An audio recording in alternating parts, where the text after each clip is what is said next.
We're going to show a video first, then we'll have a couple of announcements. Louder, please. Louder, please. All I can do is a little closer. I don't know where the volume In your, is. But we'll have the video first as We embedded the video a little later on, so we'll do our announcements first. Oh, okay, we'll do that. Is this louder than? We're just, can you hear I you? think this is loud. Oh, yes, it is. Is it loud enough down here? Yes. No. Hello? It's loud. Okay. It's fine. Well, then move it. All right. I can. Okay, well, first off, we'll start with the employee gift fund. We got Andrea. I'll come towards you, Andrea. I'll take Dan's one. Good.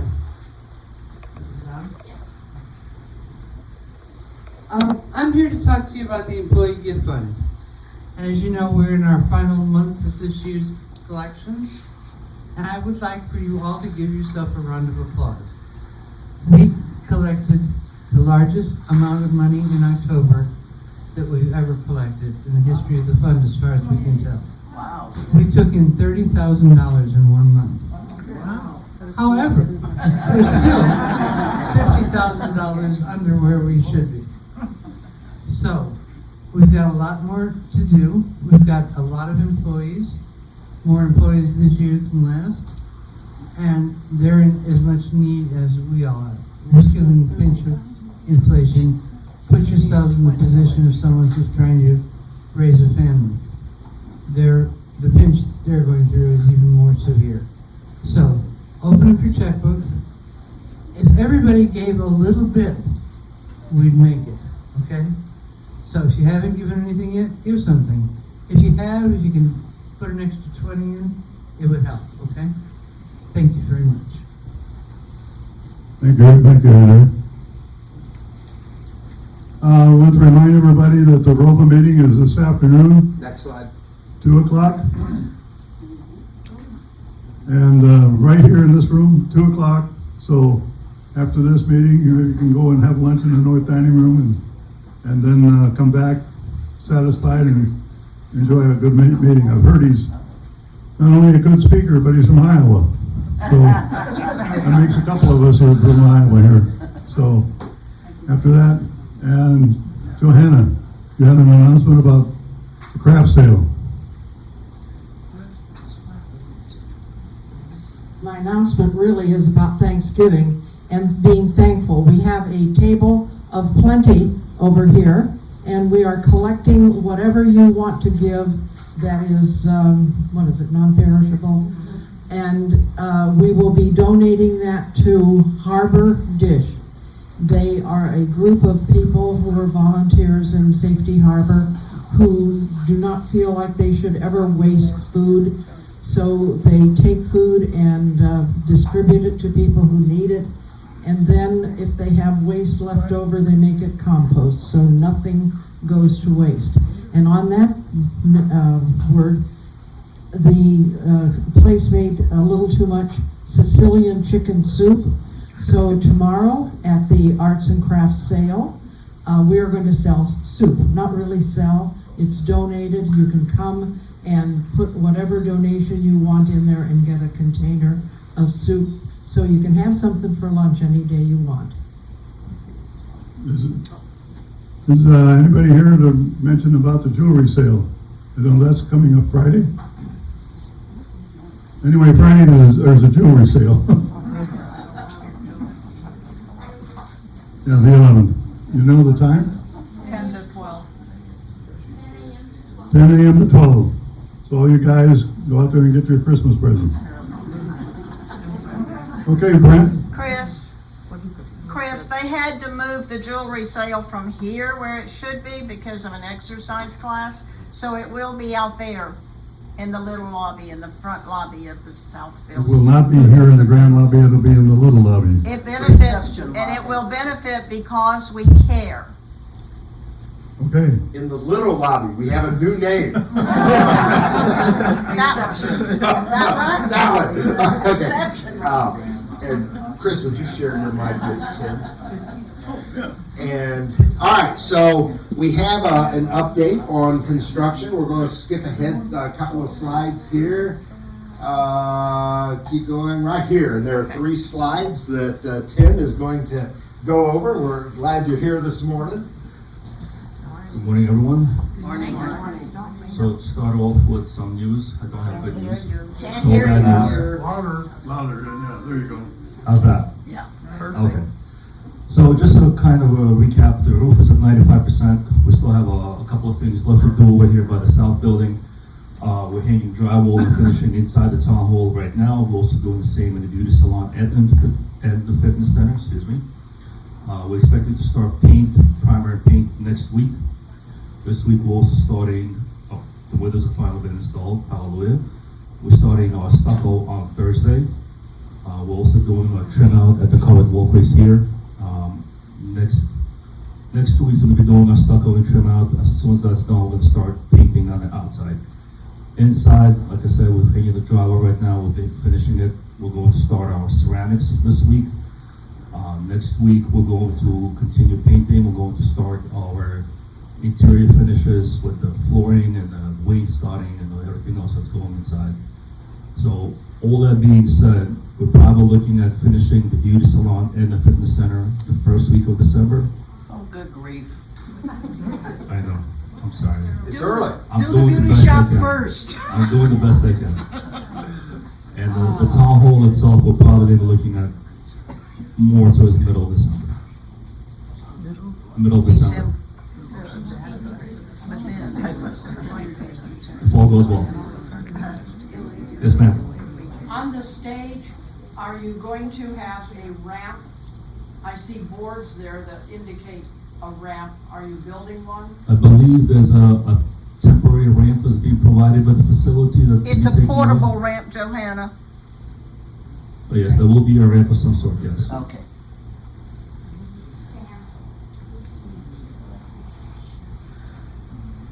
Any other questions? No? Okay. Brad, I See you assume guys that next week, portable then. ramp's gonna fit over the steps on that left side, is that correct? It abuts. I'm not quite sure what that connection looks like, but it abuts. Okay, it needs to abut the stage, not the bottom step. Oh, right, So absolutely. I would assume it would do that. That's correct. Yeah. Yes, that's Yeah, we correct. were looking at it the other day. All right. And the other side has steps. I was gonna say, you should be able to rotate the ramp from the right-hand side, because there's no stairs there. Yeah, looking at it, the one on the left-hand side is where the ramp will be. Where you have 2 boards now, or 1 board. I won't, Will they work in the rain? They do work in the rain. but they can't. Everyone but Tim. Stucco? He says that's what the guys are No, in the for. rain. You can't stucco in the rain. And, all right, good, thanks. So the other thing, the one other thing that he didn't mention, I'll mention because I'm so excited about this, is the crane is on site this week, and they're going to be setting those air conditioners in place. Those air conditioners that we've been waiting 5.5 months for. But that's always the best part of any construction, from my perspective, is when they bring out the big Tonka toys and they're lifting those multi-ton units up onto the roof, and you always are sitting here saying, I wonder if they're going to hit one of those brand new windows that took 9 months to get here, right? So there is that. The Fitsmith equipment delivery is set for November 22nd, so all of the equipment is in the Tampa area, and so that's encouraging to me as well. Okay, we're going to go all the way back to the first slides. Sorry, too far. Yeah, there we go. Okay, so let's talk about subtropical storm Nicole. I have no idea what a subtropical storm is. I guess it's something less than a tropical storm. That's This, not the definition. what is the definition? Do you know? The definition is when the center that's going around like hurricanes do, counterclockwise, is separated from where the main body of the high winds and rain are located. And in this instance, it's been separated by approximately 100 miles. Now they're getting closer together. So yeah, so when the centers combine and Then it'll be the tropical and then it becomes a tropical storm. And so it is still early on in the development. Everyone is arguing over the path, nothing unusual there.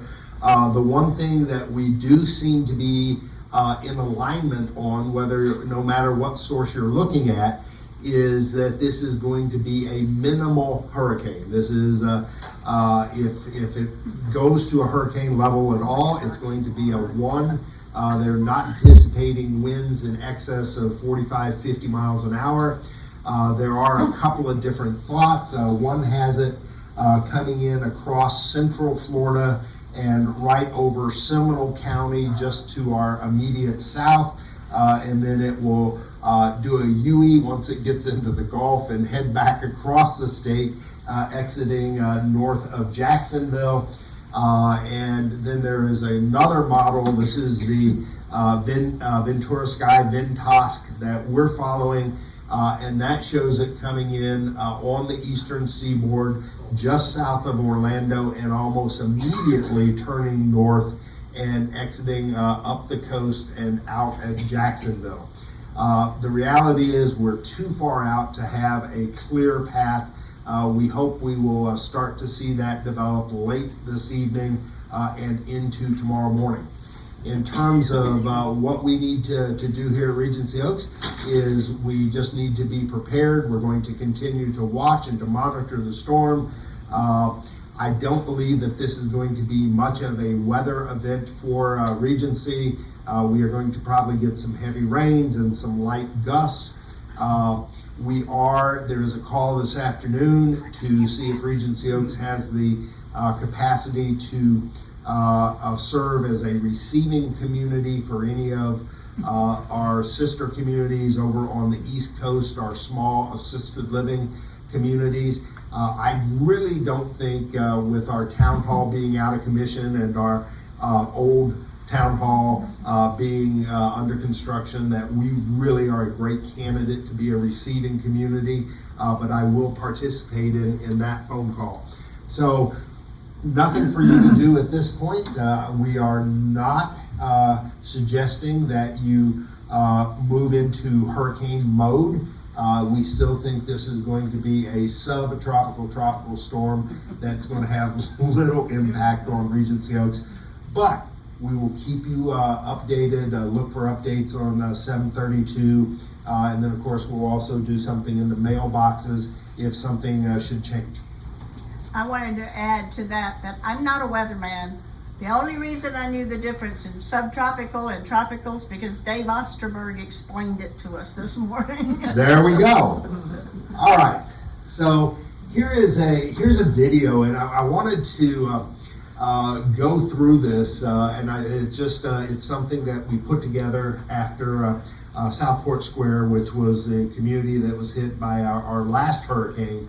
And it's just an interesting 3 or 4 minutes to see some of the damage that occurred and also hear about some of the harrowing tales that occurred during the path. Regency Oaks learned a great deal about our hurricane planning and listening to this story. And one of the things that we had always talked about is residents would be asked to step out of their apartments into the corridor. And we had always said an hour before the storm, during the storm, and an hour after the storm. And so we had always said it was a 2 to 3 hour event where you would be out of your apartment. Some of the residents at Southport were in the corridors for up to 13 hours. And so we are having to rethink that as we adjust and adapt our emergency planning. And the other thing that is interesting is when you have 140 mile an hour winds on the exterior, we had never accounted for what happens if you lose a window and now all of a sudden you have air pressure in your corridors with very high wind speeds, interior wind speeds. It's a completely different problem we had never anticipated. So I want to share it with you. It has some great information, and it is just part of what we're looking at and evaluating as we adapt and change our emergency plan.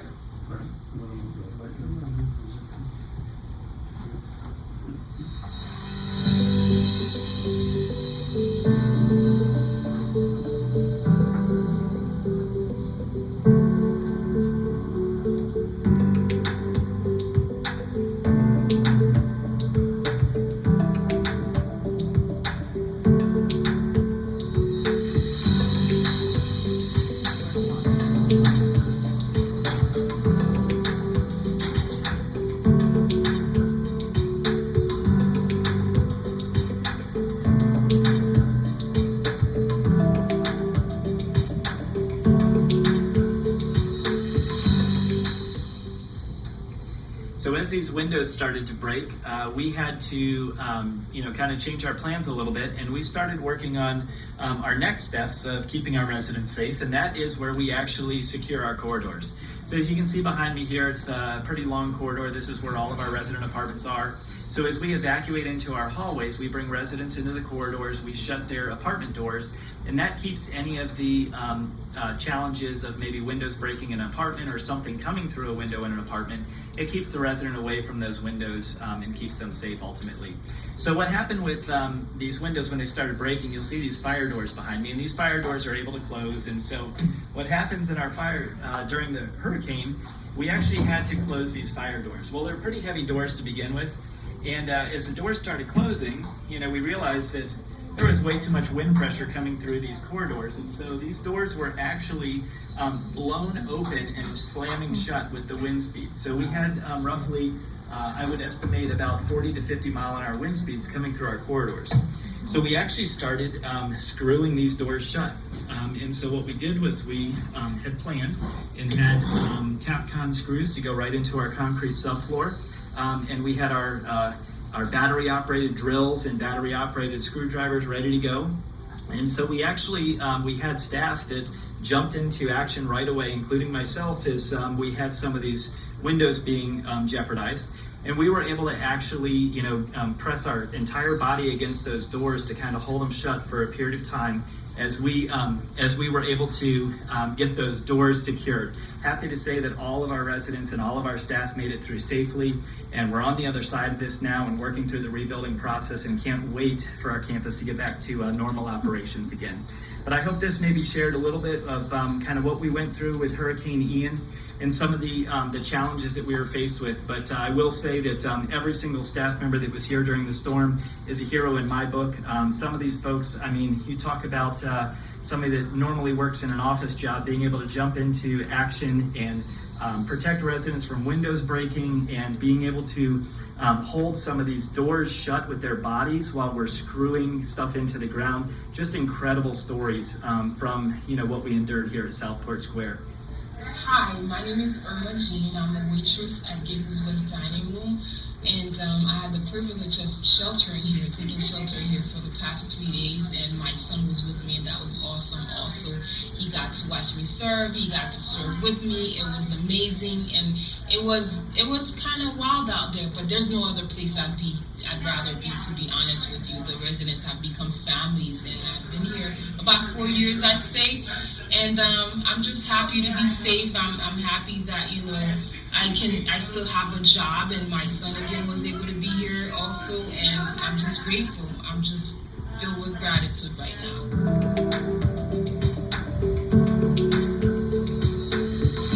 Okay, that's probably good.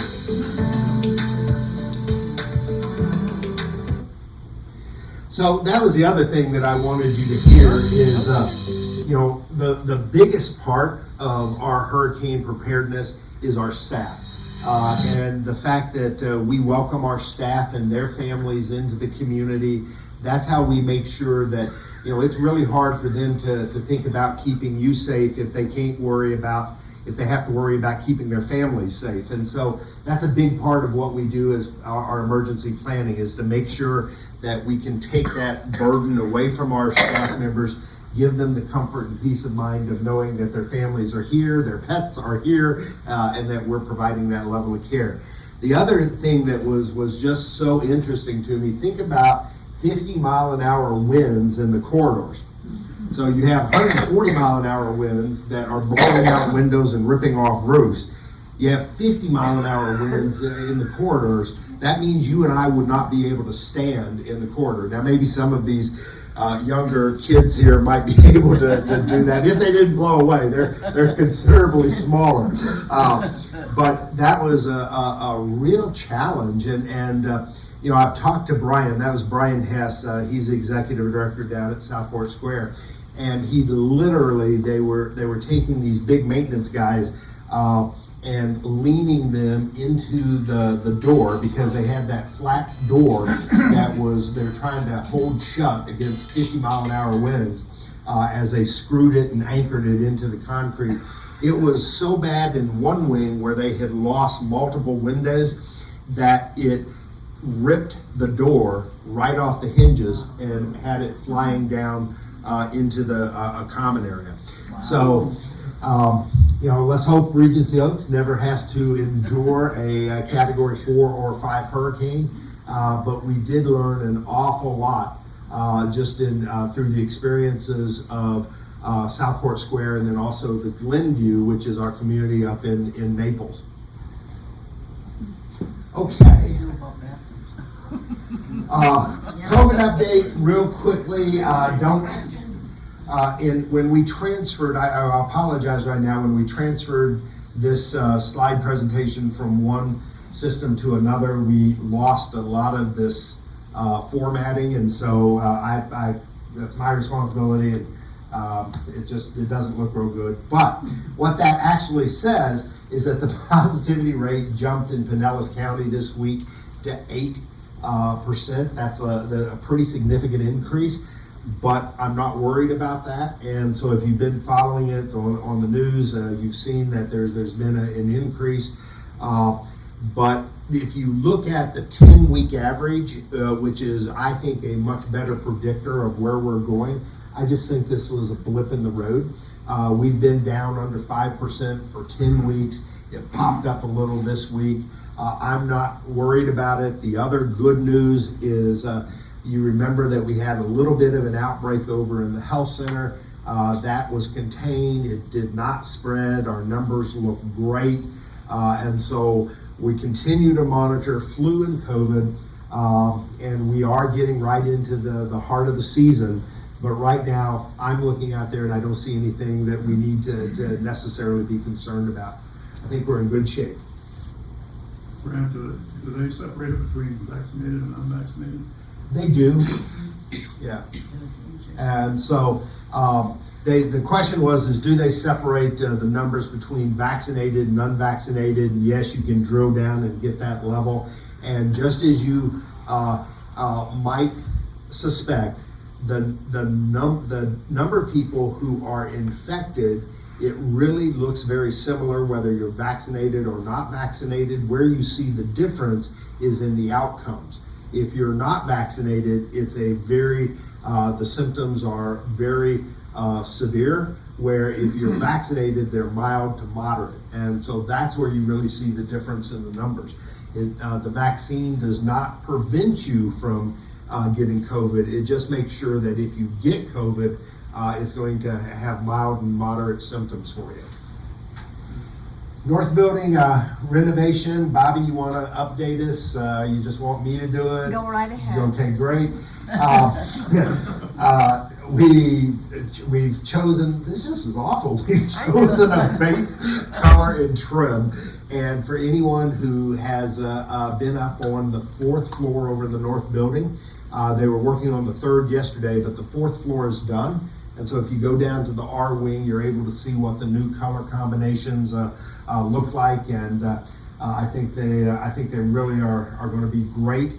We've selected the carpet pattern with your feedback. We had 3 choices. We gave you 3 options, and you provided us feedback. And so we have selected a pattern. We currently are waiting for the carpet strikes. And what that means is they take the pattern we selected, they take the 2 base and trim colors, and then they start layering in the accent colors. And so they will send us these carpet strikes, they're samples, for us to be able to evaluate next to the paint. So those were supposed to have been in late last week. We've not seen them yet. So we will do that. Which wing? What? Which wing of the North Building? Well, it's going to be all, the R wing is the only one that you can go and look and see the samples of, but the entire North Building is getting carpet and paint. And I have no idea what that 4th one is. Brent, Can you tell me? a lot of people have asked me, when are we gonna start doing all the entire building? And my answer has been, please correct me if I'm wrong, that number 1 priority is getting 4, 3, 2, and 1 R wing back to a normal or almost normal condition. and that the temporary carpet will only be put in those 4 floors, because we have carpet that we'll do until such time as each wing is redone. So I've just said priority is those 4 wings that were affected by the fire, and once they're done, then we'll start deciding where we're gonna start with the rest of it. Yes, so that basically is correct. And so we anticipate that the fire remediation and construction is going to be completed somewhere mid-January. And then at that point, we're going to be available to start moving into the rest of the community or the north building. And we have not signed a contract, but our thinking right now is to leave the blue team in place to do the construction of the entire building because they already have a labor force assembled.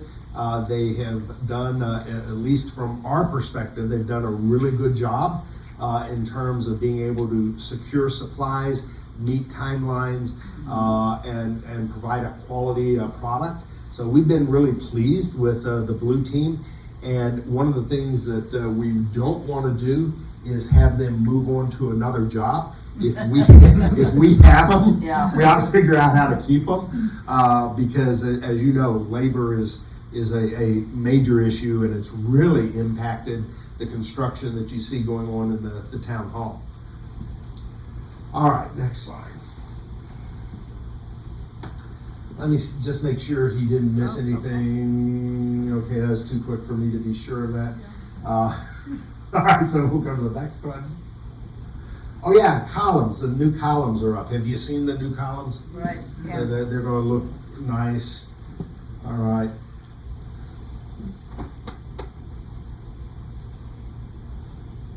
This and that. No one can see that.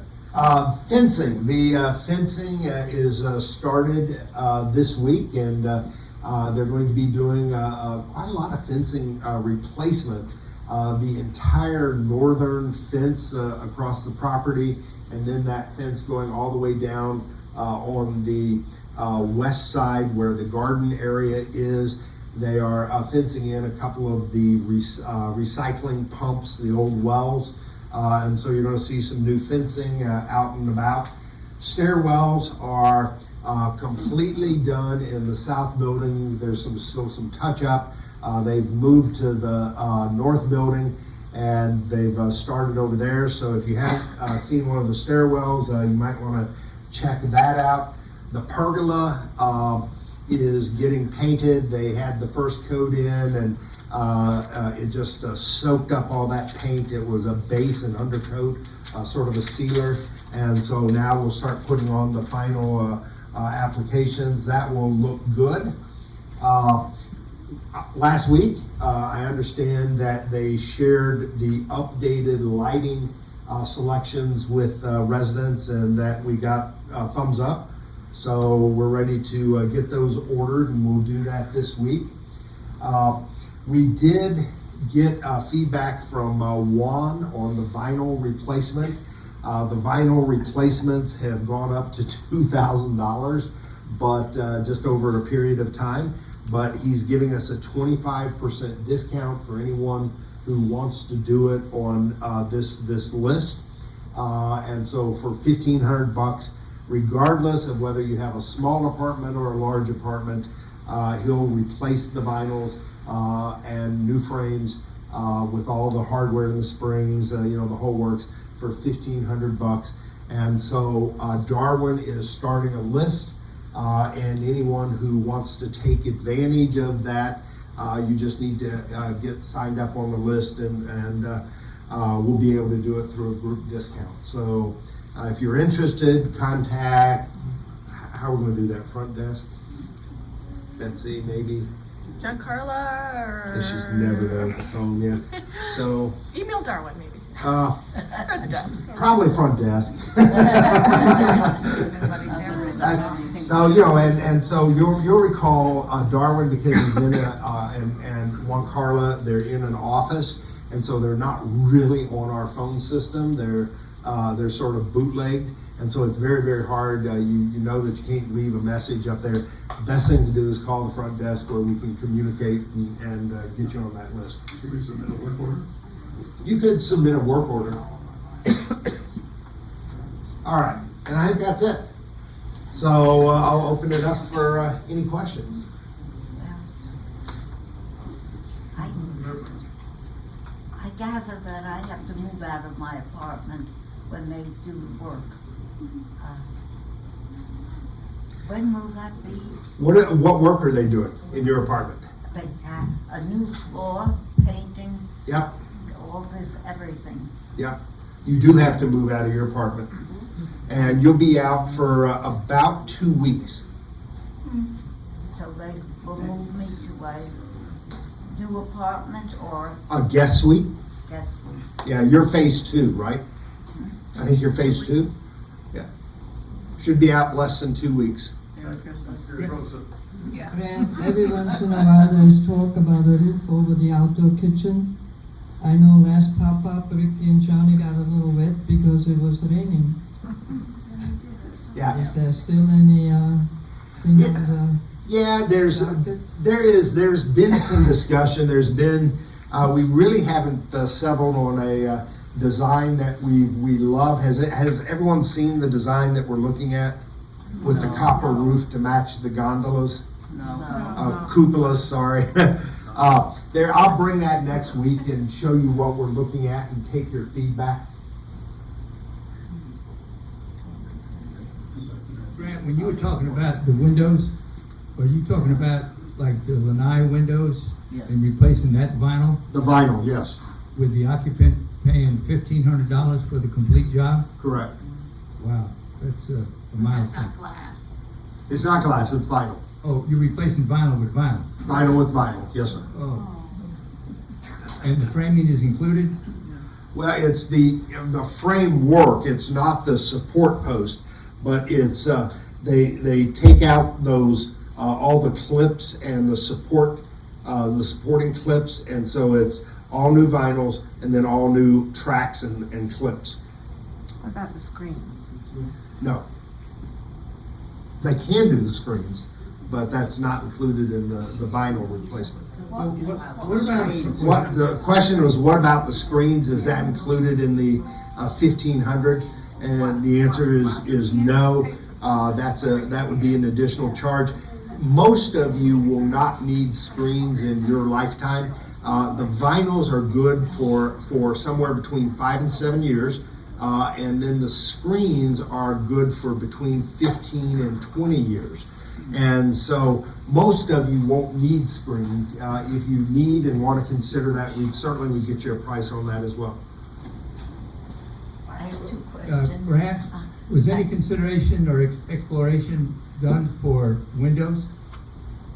Don't know what you mean. Ask me again. Well, you're talking about replacing vinyl with vinyl. Yeah. Was there also a discussion for maybe replacing the vinyl with windows and getting a group price? Yeah. So we already have a group price on that, and right now this is the best price I've seen on the windows in a year. If you go back 4 months ago, the windows had gotten all the way up to $37,000. They're right now today at $24,000. Yeah. So I mean, if you ever wanted to do it, I've not seen them this cheap in years. Why should we have to pay for it? Originally, they were screen porches. Why should I have to pay for it? You want to change them, change them. Well, I don't want to change them. Well, I don't either. Well, then there you go. We don't have any issue.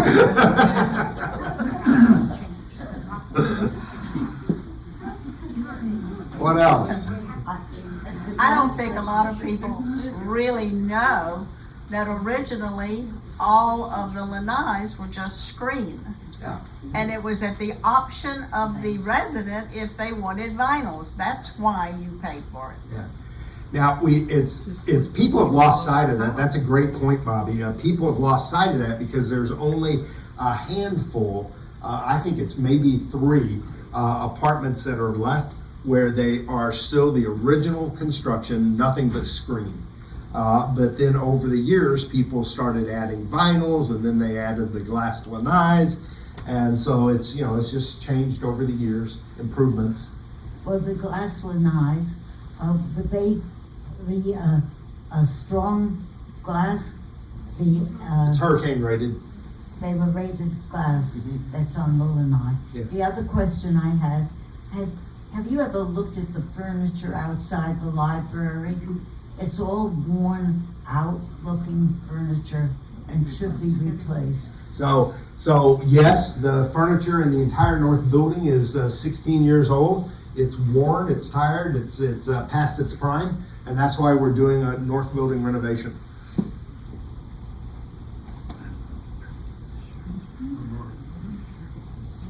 Brent, I have a comment.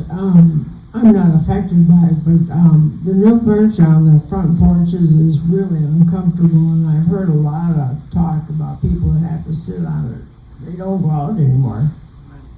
Oh, well. Thank you for sharing.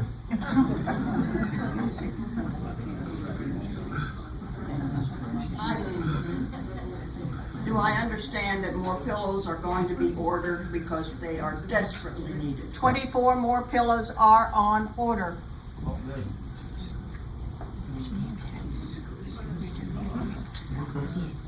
All right, that's all I have. Thank you very much.